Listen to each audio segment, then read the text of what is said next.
S T महामंडळाचे नवीन अध्यक्ष भरत गोगावले यांनी शिवनेरी सुंदरीची जी संकल्पना मांडली आहे ती मला वाटतं एस टी महामंडळाला लागू पडत नाही, ती गैरलागू आहे। याचं कारण असं की हवाई सुंदरी ही संकल्पना का आली तर जे प्रवासी हवेतून प्रवास करतात म्हणजे विमानातून प्रवास करतात त्यांना खानपान वगैरे इतर सेवा द्यायची असते आणि विमानाला थांबे नसतात। मला वाटतं देशांतर्गत सेवेमध्ये कुठेही त्याला थांबे नसतात आणि त्याच्यामुळे प्रवाशांच्या सोयीसाठी ती संकल्पना आणली आणि तिथे हवाई सुंदरी ही संकल्पना योग्य आहे।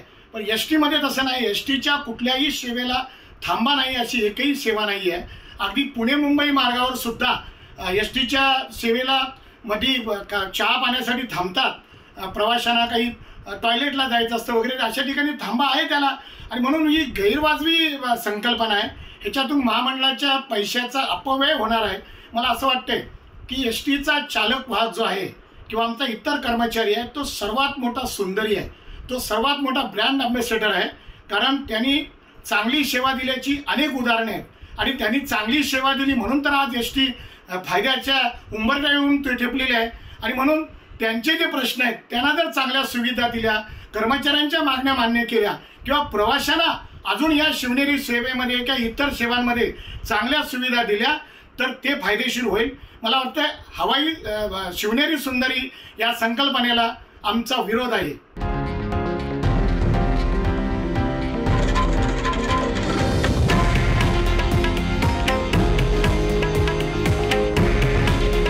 हे आहे देशातील नंबर 1 न्यूज नेटवर्क आणि आपण पाहत आहात TV9 मराठी। काळजी तुमची, हित महाराष्ट्राचं।